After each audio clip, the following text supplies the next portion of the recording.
Buying a home can be so scary.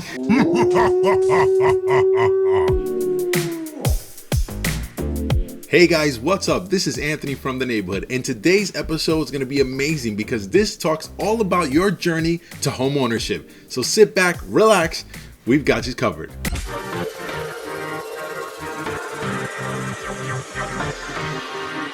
Goal setting is a process, and in this video, I'm going to go over every major part of the process to make sure that you're reaching your milestones to accomplish the goal.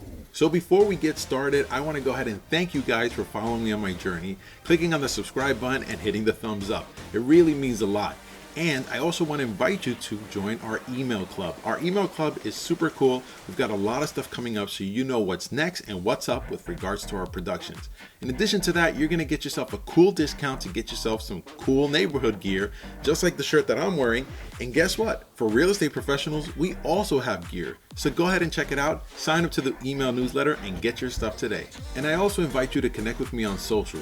Just search From the Neighborhood. And also feel free to visit the website, fromtheneighborhood.com.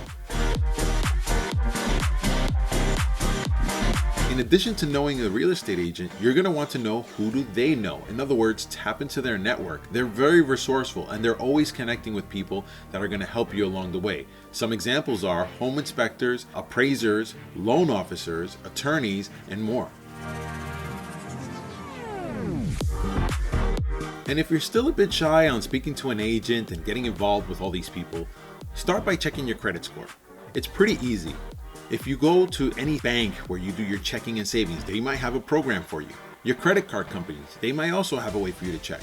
There's tons of websites and even a free one which is provided by the federal government. If you look below in my description, I'll go ahead and put the link in there where you can get your annual credit report for free. Now, if there's one person you got to speak to, it's your tax professional. You want to see that you're filing your income taxes correctly, taking the proper credits and deductions where they need to be put so that you can show the sufficient income to qualify for a mortgage. Another major point that gets overlooked a lot is boosting your savings. Now, I put a reel on Instagram which got a lot of views, and that was on how $28 could become $10,000 in just a year. It's not anything that you wouldn't think of on a normal basis, but everyday savings do count. So you want to boost your savings as much as you can. So I hope with all the things we've said by now, you've broken away from some of the shyness and you're ready to talk to some people. And if there's anyone you want to speak to, you want to speak to a loan officer. Because if you're going to borrow money, you want to know what you can get. And loan officers have different products. Every bank could be different. Some of them have grants, some of them have down payment assistance, and it really depends on you, the individual. So they have to look at it on a case-by-case scenario. And I would recommend that you definitely do so, because if you don't like what you see in regards to your pre-approval, then find out what do you need to do the following year to give you that competitive edge. Okay, so by now you've filed your taxes for the year, you've started talking to a loan officer based on those taxes, you've looked at your credit score, and you're already familiar with a local real estate agent who works and services the areas that you're interested in. Well, guess what? Now it's time to go house hunting. So you circle back with your real estate agent and you start talking about the areas that you're interested in and start expressing your must-haves and your want-to-haves and start compiling a list of criteria for the home that you're interested in looking at. Now, making an offer can be an entire process of its own. It's a lot of work. And around here, you're going to see a link where I'm going to go ahead and point to. I think it's up here over there. I'm not sure. Click on it because it's going to take you to a video which has 3 successful tips that you and your agent can utilize in placing offers. It'll definitely help your communication and understand how to get the advantage over other offers. So check that out. But when you're working with an agent to make an offer, it's important to know what the market is expecting. And if the market is expecting offers to be at a certain level, well, you definitely want to play within that field. So go ahead and speak with your agent and draft the best offer, price, and terms that you can possibly make. You got your accepted offer. Congratulations. Well, here's what happens next.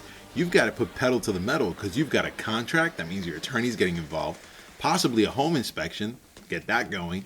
And you got your loan application back to your loan officer, and there's other things, the appraisal and so forth. Oh my gosh, this can make your head turn. Don't worry, folks. This is the point where you have wanted to be. You are just getting there, so congratulations.